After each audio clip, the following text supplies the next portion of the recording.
I want to welcome you to our issue hour and make an announcement right at the top. The Latino Leaders Network is pleased to announce its first ever publication. A publication that we think is long overdue. A publication that will shine the light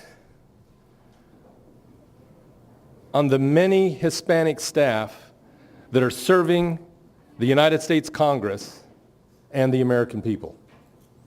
It's astonishing to me that it's a first ever, but we're going to get it done with the Latino Leaders Network. And because of two sponsors that have stepped up to see the vision and to see the necessity and the good that can come from the publication Latinos on the Hill. All of you have received, I hope, an announcement card that explains that both Pharma, and we have Marieli Colón Padilla here with us. Marieli, thank you so much, from Pharma. And also Matt.org. Matt.org. What in the world is that? Well, I have Matt Looney on my staff, but it's not Matt Looney. Matt.org is Mexicans and Americans thinking together. Matt.org. Please go online, take a look at Matt.org. It's dedicated to fair immigration reform. Both Matt.org and Pharma have made this publication possible. Let me just tell you just a little bit about it. I'm very excited about Latinos on the Hill. It'll be your traditional congressional directory, to be sure, but it's going to be more than that, because we're going to add pages to that congressional directory that highlights and shows you even a photo of the chiefs of staff, Latino chiefs of staff on the Hill, both Republican and Democrat. It's also going to identify those legislative directors, key players in a congressional office. In addition, we'll also take a look at the committee structure. Those committee directors, I mean, if you haven't heard, the Democrats are in the majority and have an opportunity to fill up committee positions in a bigger way than when they're not in the majority. And we want to again highlight those Hispanic members. And we're going to do this in somewhat of a two-step process. Early next month, we will be distributing the publication that you see pictured on the handout. And it will be incomplete, but we're going to let it go out the door anyway, doing the best job we can to identify as many of the chiefs of staff and other senior staff that we can, and launching a 6-month research project along with our publication partner, Capital Advantage, with the purpose of identifying every single Latino employed by the United States Congress. And that's going to take some research, but we're going to get it done so that the second edition of Latinos on the Hill, which we project to be distributed in the spring of 2008, next year, will be complete as much as we possibly can. So you'll see in the first edition, we're going to have a tear-out piece for staff to, let me see if I can turn this off.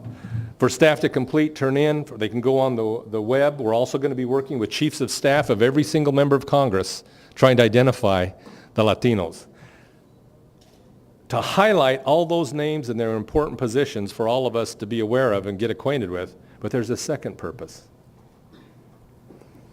and that is to identify members of Congress that employ Latinos on their staff. They ought to be recognized too, as an encouragement to continue the diversity that's happening in America, that ought to be happening on Capitol Hill as well.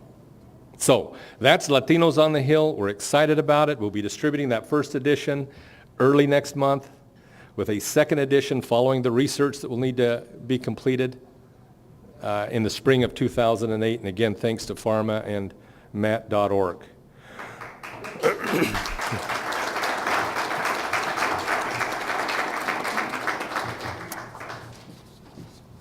And what better way to call attention to Latinos on the Hill by having Latinos on the Hill here with us today. And that's what we've put together. We have a wonderful panel, again, of staff that I respect so much, people that have dedicated their lives and their abilities to serving members of Congress and the American people. And we have asked Melody Gonzales, who is the Vice President for the Congressional Hispanic Staff Association, CHASA, that again I hope you're all familiar with. And by the way, there'll be one page in that directory dedicated to CHASA. We ought to know who those officers are and where they work and how to contact them. So Melody Gonzales has agreed to moderate our panel with our three staff, and I'll leave it to her to introduce them and to lead our discussion. Melody, thank you so much.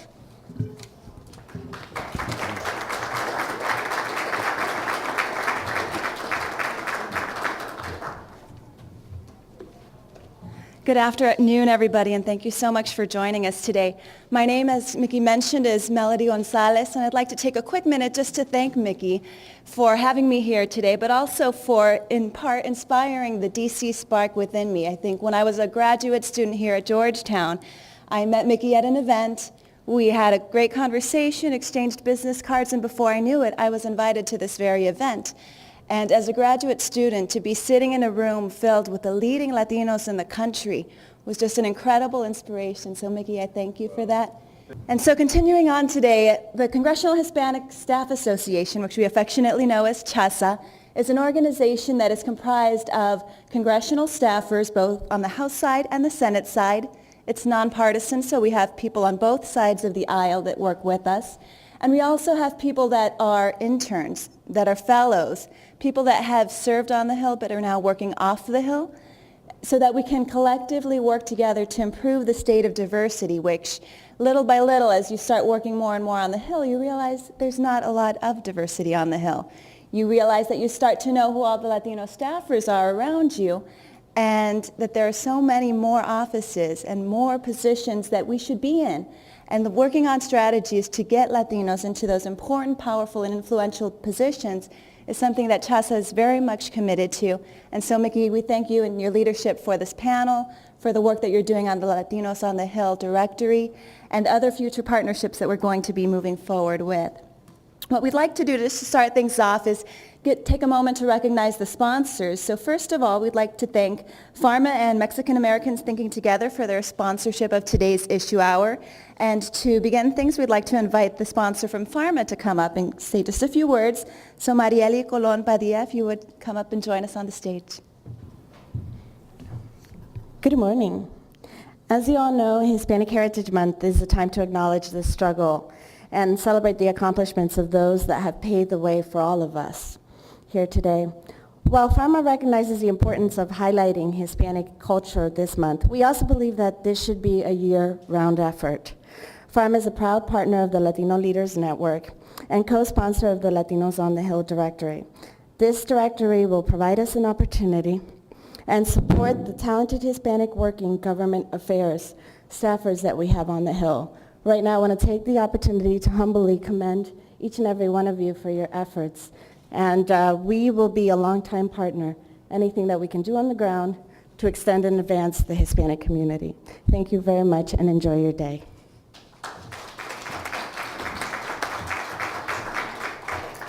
And we'd also like to take a moment to thank the other sponsor that's been mentioned this morning. From the Matt Foundation, please welcome Adam Siegel.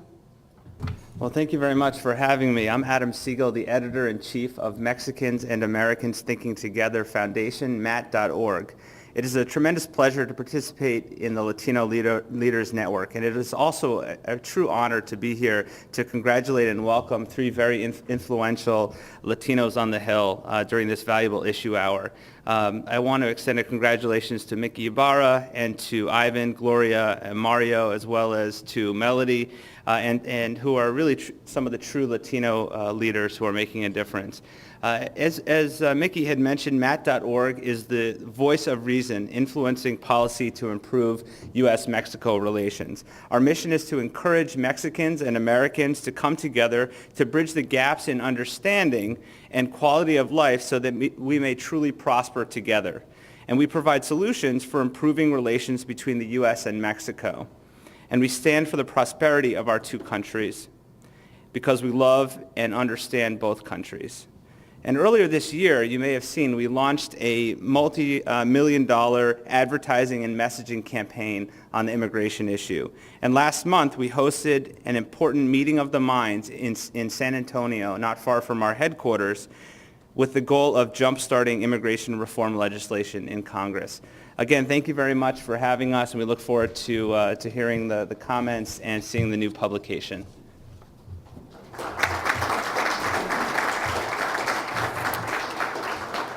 And we're going to now get into hearing from our experts here on the panel. We're going to start things off hearing and learning a little bit more about Mr. Ivan Zapian, Chief of Staff for Senator Robert Menendez of New Jersey.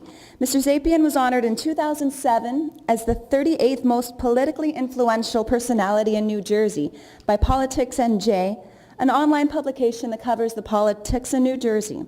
Since 2005, Mr. Zapian has served as Chief of Staff for the United States Senator Robert Menendez of New Jersey, who's one of 3 Latinos elected to serve in the U.S. Senate. And until recently, he was the only Latino Chief of Staff in the U.S. Senate. Apart from steering and developing the legislative and political agenda for the senator, who sits on the Foreign Relations, Banking, Energy, and Natural Resources and Budget committees, Mr. Zapian oversees the senator's role as Vice Chair of the Democratic Senatorial Campaign Committee, Co-Chair of the Senate Hispanic Task Force, and National Co-Chair of the Hillary Clinton Presidential Campaign. It gives me great pleasure to introduce Mr. Ivan Zapian.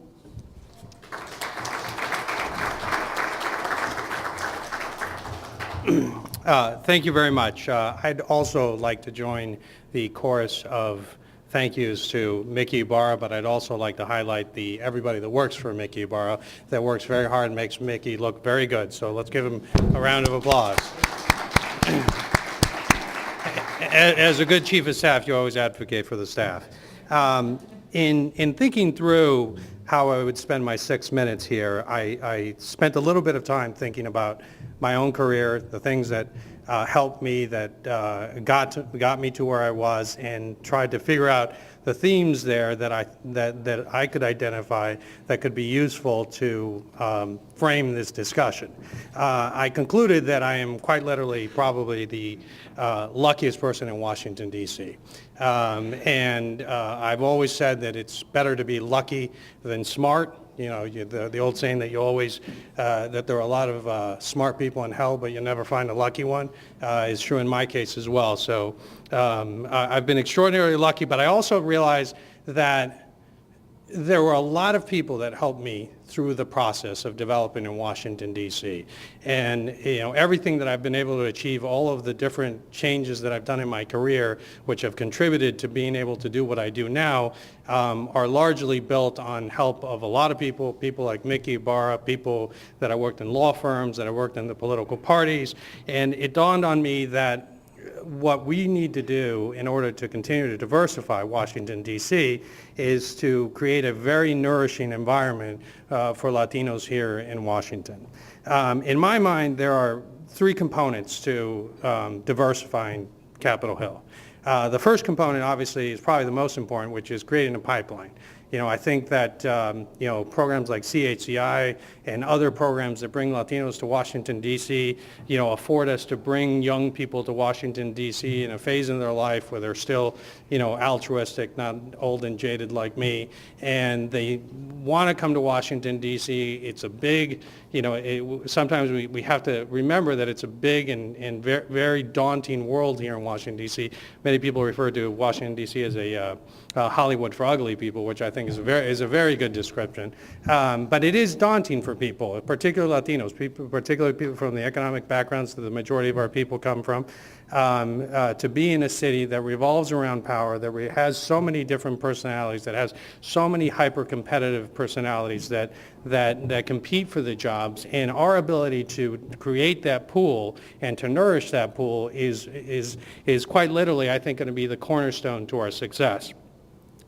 The second part of that, obviously, is the nurturing effect. making sure that, that we continue to be role models like Mickey has been for many people, that the people like me, people like the rest of the folks on our panel continue to seek, reach out to Latinos, reach out and help them, guide them through the process, I think is critically important, because it's Washington, D.C. is no different than a big, state school. There's, 60,000 people, and it's very easy to get lost in the city, and unless you have people that are constantly guiding you and showing you, the way to, to climb in a city that is so hyper-competitive, it can be a daunting task for anybody. But I think the most important component, and this I've actually learned working for Senator Menendez and working with our leader in the Senate, Harry Reid, who I should say as an aside, has impressed me very much by his understanding of the need to diversify the Senate. In fact, he has taken extraordinary measures not only to provide the rest of the Senate caucus with the tools that it needs to diversify its staff, but he's also made it a point to highlight it as a priority for the senators in our staff. So it's going to take a long time, but this structural, this structural commitment, I think, is one where we're going to have to work very hard on, and one that I think is critical to being able to succeed. And what I mean by structural, commitment, I've learned this very much with Senator Menendez, and I know Senator Salazar has the same commitment, and there are other senators that we work with to have this structural commitment, which is, diversifying I'll talk specifically about the Senate. Diversifying the Senate can't just be a policy. It can't just be something that we're putting down on paper. It can't just be a goal that we're out there. The chiefs of staff, the people that are involved in the hiring, not only have to have a commitment to do it, but they also have to have a know-how. They have to be able to reach into job applicant pools that sometimes are very difficult to maneuver. Sometimes they're very, sometimes they're very, hard to find candidates for particular positions, and understanding that in many cases we're going to, like we do in our office, grow our own pool. For example, the last 3 Latinos that we have hired in our staff have been CHCI fellows, and we've moved along the process, and the primary reason for that, and we fully expect that these people are going to not only succeed in our office, but that they're going to move on to other Senate offices, because we realized the day we got into the Senate, besides the fact that I was the only Latino chief of staff, that there were, not only were there only 3 Latino senators, but the pools of staff for us to pick from that were Latinos were very limited. So we made a commitment structurally, and it's something that Bob reminds me every single day, that we need to make sure that we are not only, identifying new people, but they're helping people grow within the Senate structure. So I will pass it along to my colleagues here, but I think that those are the 3 keys. Making sure that we have a pool of candidates, and that pool of candidates, has to be nourished very carefully and very enthusiastically by those of us here in Washington, D.C., helping them understand the town, helping them understand that this is not a Republican and Democrat thing. I think this is a Latino thing, and helping nourish that pool, giving them the skills, and helping them guide through the town, guide their way through the town. And thirdly, making sure that there are structural commitments, and this is where everybody can help. We have to keep, people's, feet to the fire in all our congressional offices to make sure that the structural commitment from the very top, that it's not just a policy, that it's actually something that is practiced on a daily basis. All right? Thank you.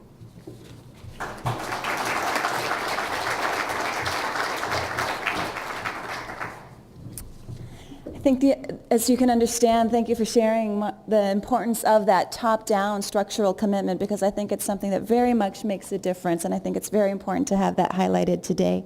What we're going to go ahead and do is move on to introducing our next panelist. I'm going to jump to Mario Lopez, who's the Executive Director for the Congressional Hispanic Conference.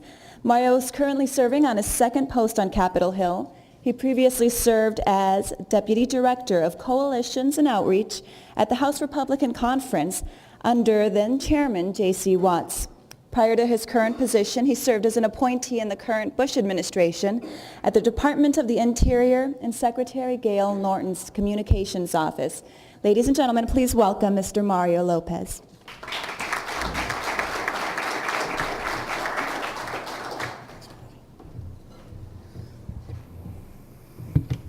Thank you, everyone. Thank you all for being here to discuss a topic of growing importance. Thanks to Mickey and his great staff, and once again to our sponsors.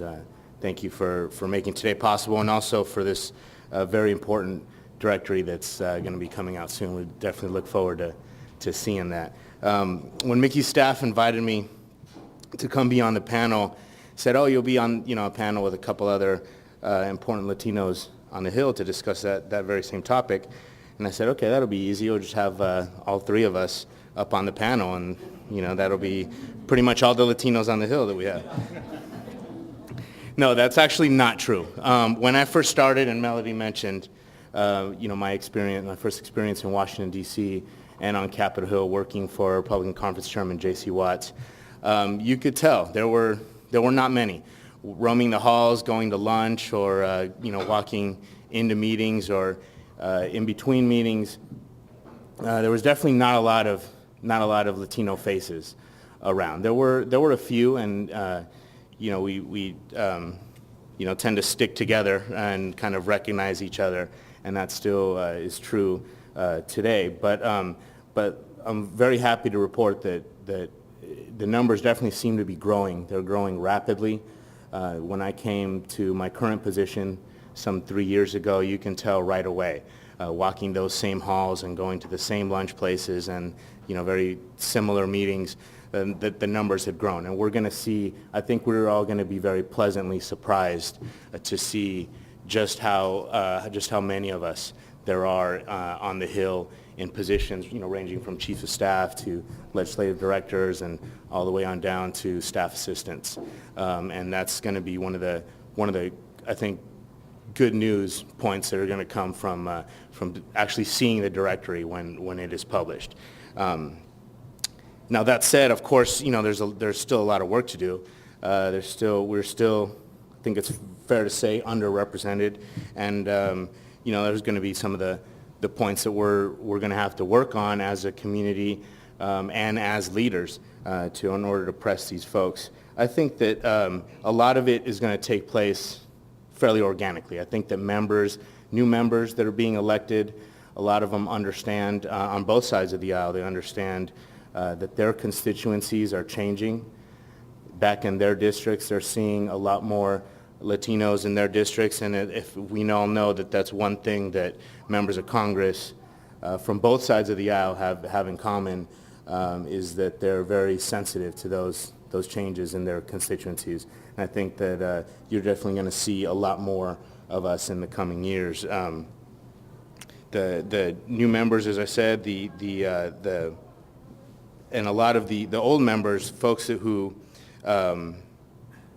not necessarily resistant to the idea of Latinos on the Hill, but just haven't awoken yet to the fact of how important it is, they're going to be faced with a very stark choice. It's going to be sink or swim. I mean, their constituencies are changing, and the importance of we all know how important it is to have Latinos on your staff and represented at the table, making decisions and guiding policy, helping members figure out how to reach those constituencies. They're gonna realize, I think, one way or the other, that just how important it is. I've been proud. Yvonne mentioned some of the sort of growing the bench, so to speak, of Latino leadership, and I've been very proud to be involved a little bit with the Congressional Hispanic Leadership Institute's internship program, and helping to reach out to those folks every summer. They bring a very talented, extremely bright group of young folks from across the country into the Hill, and I see Octavio in the audience there. He's been very instrumental in that program, and I've been proud to have a small part in helping him and helping those students who come to Washington, and sort of giving them, as Ivan said, kind of showing them the ropes and teaching them how things work around here, and hopefully sparking their interest. I know that some of them, a good number of them, have actually stayed around or have gone to finish their studies and have come back in town and now are working on the Hill or working at key organizations around town. And so that's something that again, we see the progress being made, and that's a good thing. I think I'm going to stop there. I know there's a Q&A, so in case there's any questions, I'd be happy to address those, and I'll pass along back to Melody. Thanks.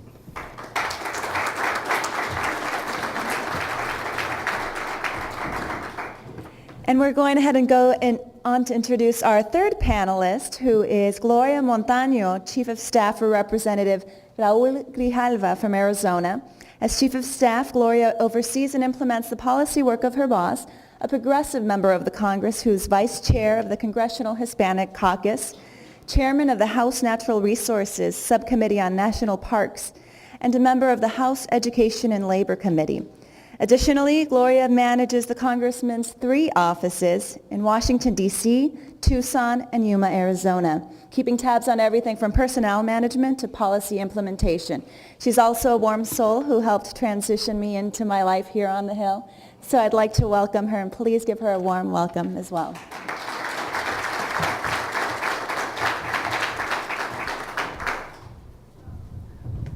Good morning, buenos dias. Thank you very much for the welcome. Thank you, Mickey, and your entire staff for putting this together and constantly being a support for new Latinos and old Latinos on the Hill, and to the entire panelists, hard act to follow. I guess I want to give you guys an idea of how I came into the Capitol Hill world, which is very non-traditional from what everyone else has told me. I've been with the Congressman since he first got elected in 2003. And I started as a part-time district employee doing casework and helping set up his district office and doing outreach in remote communities. Different circumstances happened in our office, and I had the opportunity to do some policy work while I was doing casework. And from there, he took a leap of faith in me, brought me to D.C. after 6 months of begging and negotiating with me personally negotiating with my family that I can leave home and I can be okay, and that I will survive somehow, and I will not forget who I am and where I come from. And I've been here going on 2.5, 3 years. And I was very lucky because my congressman took an investment in me and he transitioned me here. He did 1 month in Arizona, 1 month in D.C. 1 month in Arizona, 1 month in D.C. until I fully was able to come here and take on the life. And when I got here, the recommendations he told me was, people will respond to you based on title. You don't have to be fully smart, you just have to be quick. And well, he also says better lucky than good sometimes, so.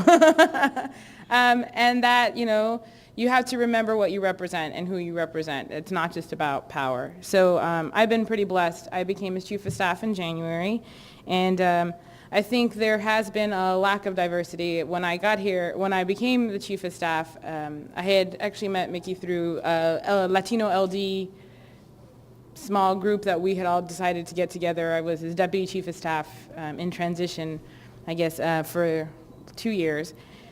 And becoming a chief of staff, you realize there's 22 Latino members of Congress. The United States is made up of 14% Latinos, and there's maybe less than 10 chief of staffs total between the House and the Senate.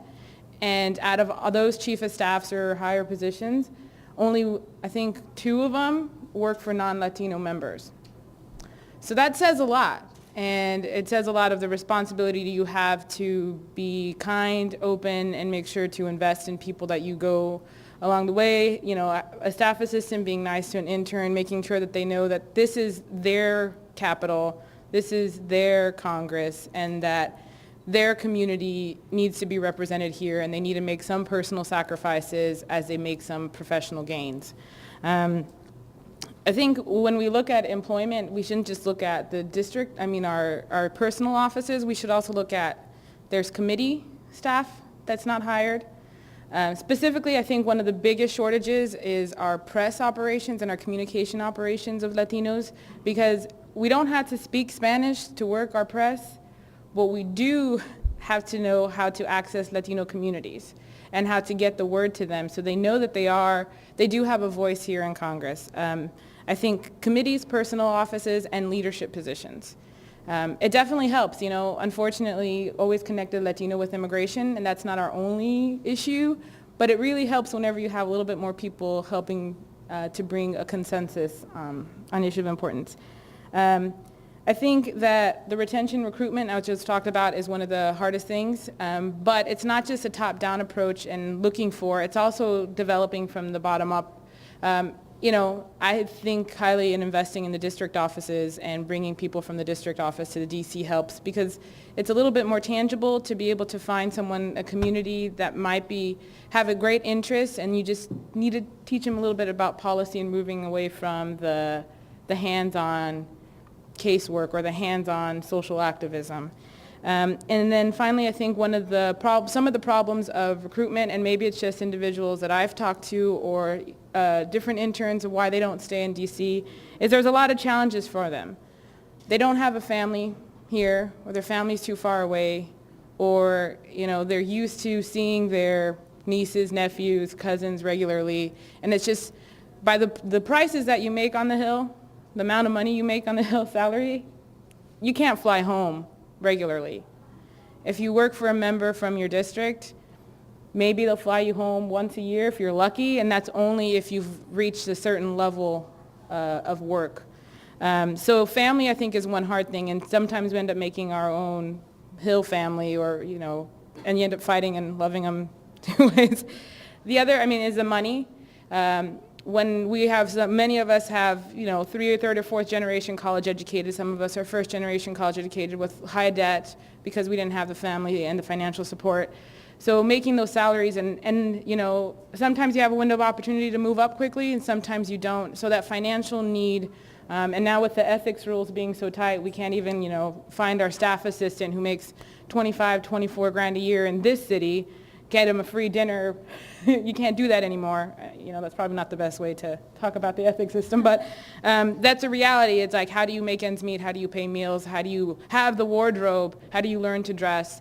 And the other thing is the culture. This is a very power culture and a very power struggle culture, and we're also very familial and very embracing, and so it's kind of hard to fight that. And it's always, for me, it's a constant internal struggle. I call my mom, and I'm like, Mom, I became chief of staff. There's like maybe 10 of us. And she goes, ay, mija, ¿cuándo vienes? When are you coming home? When are you moving home? So it's a constant fight of retention and also like something that we need to challenge in recruitment. So I think there's enough people to support of coming into the Hill, to help support in the Hill. And I think some of the biggest advice I was always told is you have 2 hands, bring 2 people with you when you can. So, thank you.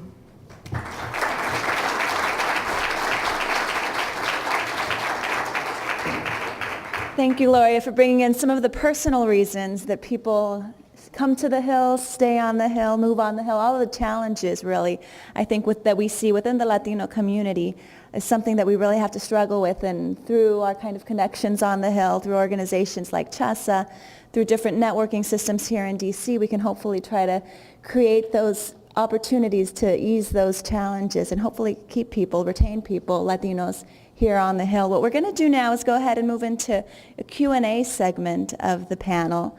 Okay, what we'll go ahead and do is take questions from the audience. If it's directed for a specific person, go ahead and include that in your question and we'll bring that person up to the microphone. Otherwise, we'll go ahead and see who's interested and you guys can come on up to the mic. So any questions out there, let's go ahead and get started. And if you could just take a minute to say your name and your organization. My name is Paco Jimenez. I'm with the Hispanic Communications Network. And the question is for the panelists. As Mickey has been able to show us, how as a U.S. Latino community are we going to help bridge the divide between Latino Democrats and Latino Republicans? I heard some of the, not competition, but some of the pride that both sides have on their organizations, Latino interns and staffers. That's just one, sort of a divide. There's 2 organizations to one that serves the whole Latino community. Using the Jewish American and the Asian American community as an example, they've been able to unite.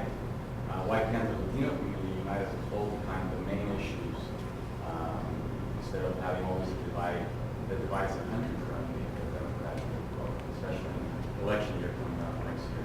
How are we going to help do that as a community? I'll take a stab at it. I don't necessarily think that the issues that divide Democrats and Republicans are a bad thing. I think that that the Latino community, just like any other community, has a variety of different opinions on how subjects should be, tackled. And I think in the end, it is good for our community to have two different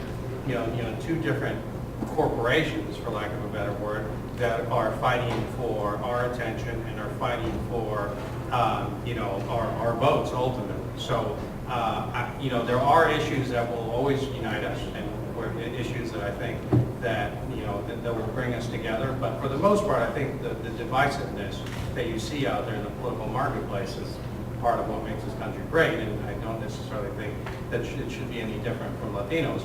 On the diversity issue on Capitol Hill, one of the things that has struck me the most about coming from the House to the Senate is really how close, Salazar, Martinez, and Menendez are.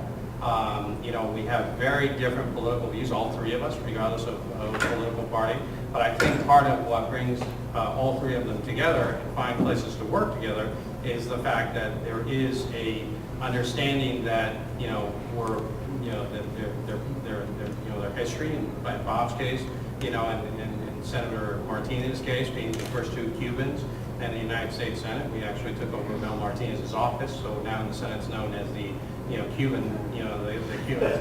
It's a big burden for the Cubans. They're going to have to keep sending United States senators over time.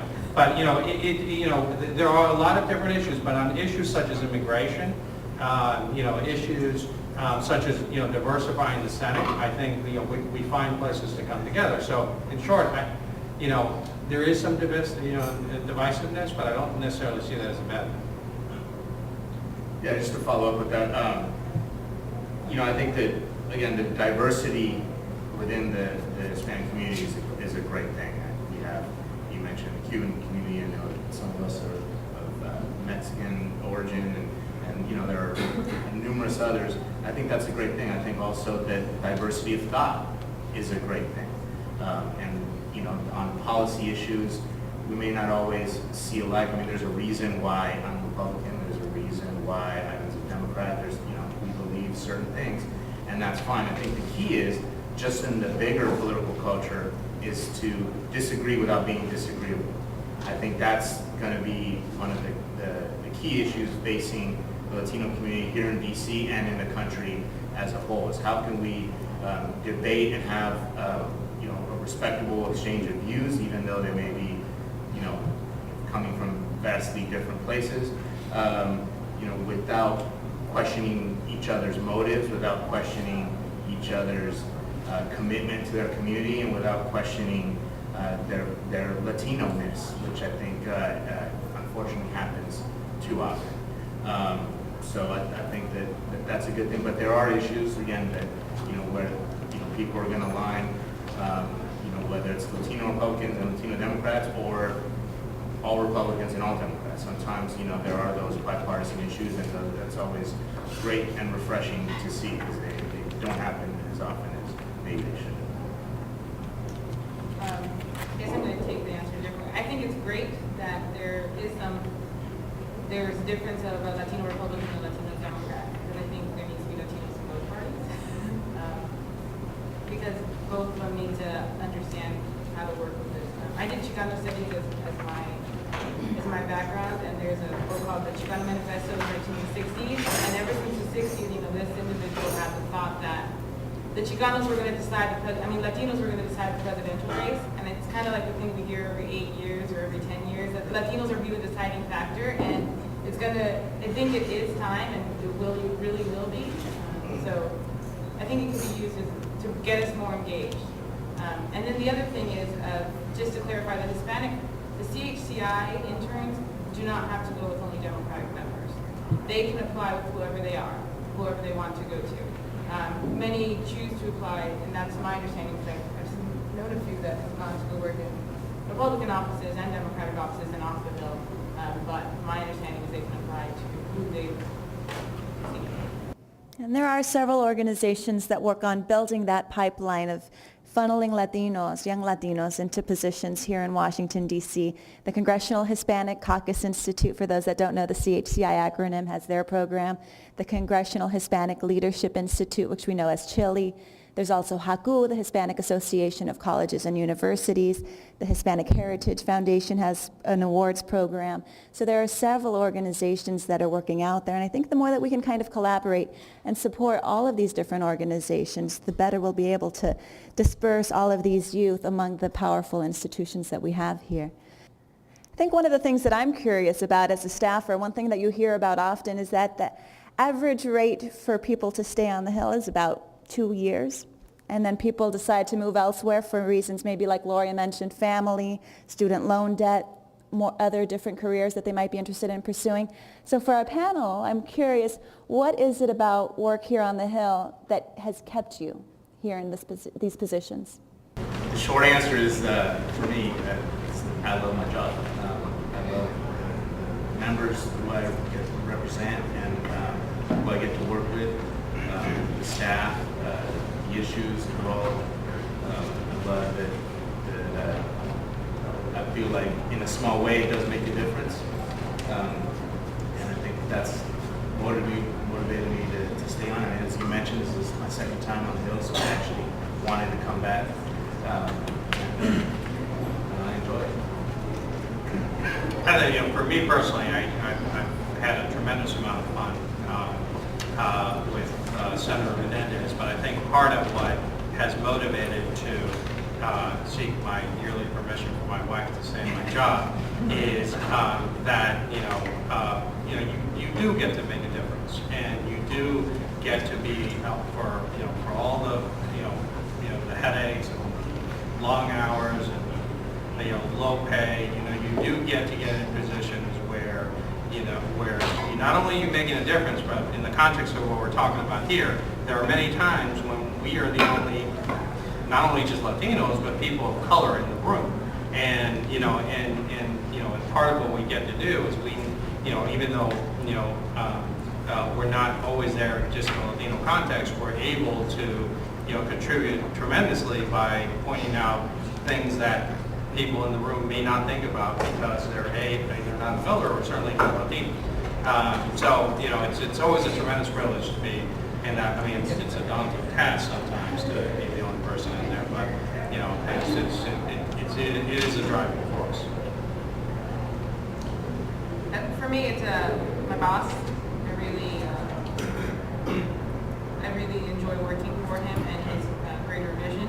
And I really appreciate the way that he interacts with people and his accessibility to them, and just makes someone who is about to get kicked out of their home, just the wealthiest person, and treat them the same. So that kind of inspires me that you can have that equity access somehow. But it's also the situations that you're in. For whenever I'm thinking of, man, is this really going to be the life for me? You end up, talking with some young kid who's kind of like, wow, that's what you do? Wow, this is Congress. And then you remember that you have a lot of power and you have a lot of responsibility, kind of like Spider-Man, with great power comes great responsibility. And so it's kind of like the weight of the Latino shoulders are on you, but they're not. So I think that helps. Absolutely. I think that's one of the things that really excited me about coming to work on the Hill is the ability to come and influence decisions that impact our local districts back home, that impact our families, that impacts the nation and impacts the world. And I think that it's exciting, and hopefully the other young Latinos will also find that excitement through the panelists and your experiences. I think we had a question up front. My name is Armando Goyan, the Washington Center. What in your point of view, what do you think will be the best solution for the immigration problem between Mexico and USA?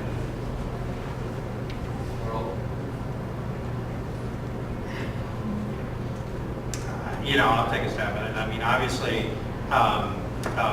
we have to come to a place where we not only address what to do with the 12 million or so undocumented individuals are in this country, but we're also engaged in a foreign policy that helps develop Latin America so that people want to stay in their countries and have the opportunities to stay in their countries. I mean, I've heard this over and over again, but it couldn't be more true that that there isn't somebody in some, village in some place in Latin America sitting around going, man, I just can't wait to, travel for 3,000 miles and go through the desert, to go risk my life, to go and be exploited in this country because that's my lifelong dream. People come to this country because they have, because they're in dire need of resources, and we attract people to this country because we need their labor force. So I think, until we can get to a place where we're, honest intellectually, both in this country, on our foreign policy and our domestic policy, we probably won't have a realistic solution.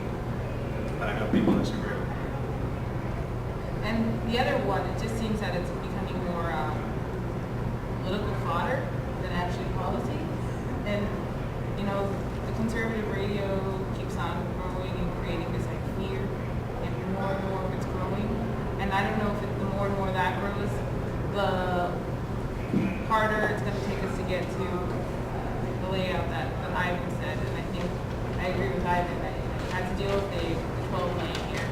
You're going to have to do it in best way somewhere. And you're going to have to figure out how to do a feasible legal system for the future. And, everybody talks about, I hate the word illegal, but what legal access do we have now to really meet the demands and the needs of this country? But, messaging-wise, it's like the education and people understanding the complicated visa access or the complicated entry into the United States. It's not simply like going to the port of entry and saying, hey, I want to come into the United States. If it was that simple, nobody would be undocumented here. So I think there's some education that needs to happen to people why it's not just like amnesty or deportation. I want to focus on just one part, something that Adam brought up, and that's in terms of foreign policy. I think that definitely anything that we can do to help build good relations in Latin America, and also to help their economies grow in a natural way. I think that anything that can be done on that level is really great. And currently, for example, there are 3 Latin American free trade agreements that are in the works and trying to get done with Peru, Panama, and Colombia. And I think that those, could be very instrumental in a small. Obviously there are other things domestically that need to happen as well. But I think those are good examples of things that we can do that have trade. I think is mutually beneficial, and the more that we can promote those types of policies and agreements with our neighbors, I think that would be a key aspect. I think the complexity of this whole immigration debate and what to do on the U.S.-Mexican border, what to do in general for Homeland Security sort of purposes, is why we're here today. The issue of diversity of thought, diversity of experiences is something that in some offices is very much lacking, and that has an implication on the policy debate that we see. I think a lot of times things become so political because there aren't experiences in certain offices. There isn't the diversity of thought, as much questioning perhaps. And so that's part of the reason I think why it's so important to try to improve the state of diversity within the offices so that we can have diversity and debate and hopefully better policy decisions in the long run. I think we have time for maybe one more we have 2 more. Okay, we'll go ahead and take your last 2 questions. I'm Amy Alonso from MANA, National Latino Organization. And looking at the challenges of getting new hires and Latino hires into the Hill, is the issue the lack of applicants, or is there an issue of a ceiling there for Latinos not being able to access jobs on the Hill?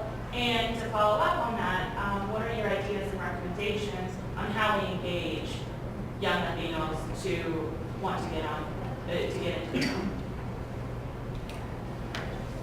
I think to start with the question of how do we engage young Latinos to get in the Hill, I think there needs to be a commitment not just in the D.C. area or in a few universities or a few programs of doing some type of outreach nationally in every organization, try to sponsor 1 or 2 interns. If you get that spark in your internship, it also helps set the foundation for you to be able to network and forward your resume to get the job here in D.C. or here in the Hill. And so there needs to be some work with them as college students of getting them to have internships here. From what I've seen, it's kind of easier to get your resume in.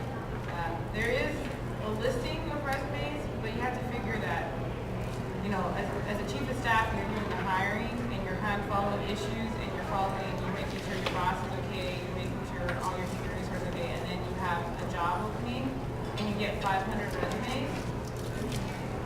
You just kind of want to throw something in the wind and just figure out which one lands last. I mean, you don't hire that way, but sometimes you want to, you know?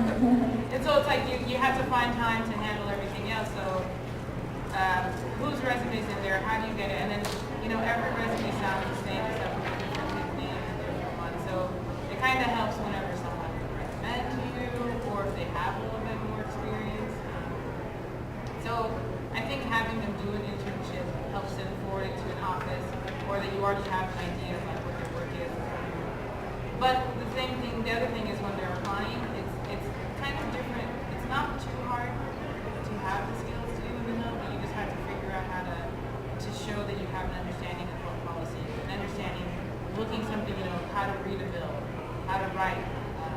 Your top things are just how to write, and how to write concisely, and how to be able to understand what it means for an analysis on how your boss should vote to what it means for how it's going to impact the community. Just to take part of your question that came to my mind, because I don't think anyone's mentioned it. In terms of the ceiling, I don't think that there's necessarily a ceiling or a floor for that matter. If you are looking for Latinos to handle Latino issues, because I think we've made considerable progress in that. It's the least we should expect that people are handling issues with both Republicans and Democrats and the Latinos. There's still room to grow, but I think where our biggest weakness is finding Latinos to handle non-Latino issues.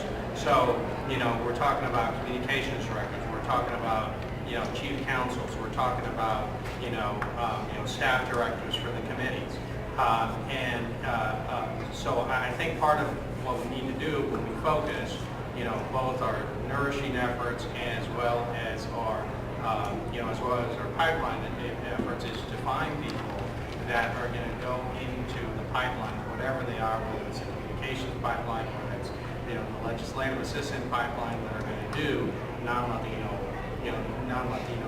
issues. Because in the same way that it's a part of our mission, that anytime we meet with corporate leaders, Wall Street leaders, anybody, just because of who we are, the first thing that we ask out of our mouth, who are your Latinos? And don't tell me about who does your charity, who does your Latino outreach. We want to know, who are your Latinos on your board, who are your Latinos on your top management, but the pitch for them, which is the same as the pitch for all of us, which is that it's not because we want you to do the right thing. It's actually the best thing for your bottom line. And if you're in Washington, D.C., and you're a member of Congress and you're a policymaker, having somebody at that table doing communications broadly with a Latino perspective is incredibly valuable. I don't care what state you're talking about, the fastest growing, demographic group, in the country. It would be, if you were a corporate miles, it would be suicide to completely ignore, this issue at the main table as opposed to just the Latino president. And that's, I think, one of the things that CHASA really tries to address. We try to figure out how can we excite young Latinos so that they can come to the Hill in the first place? How can we connect with them once they're on the Hill? And we have different sort of mentorship programs so that those that do come to the Hill feel that it is their Congress, that it is a place that they can return to. And we try to develop partnerships so that we can keep those opportunities and connections going. I think at this point, folks are starting to get ready for the next event, so I'm going to go ahead and ask that if you have any questions, you go ahead and approach the panelists after the event, but please take a minute to thank our panelists, Ivan Zapian, Gloria Montaño, Mario Lopez, for this great discussion.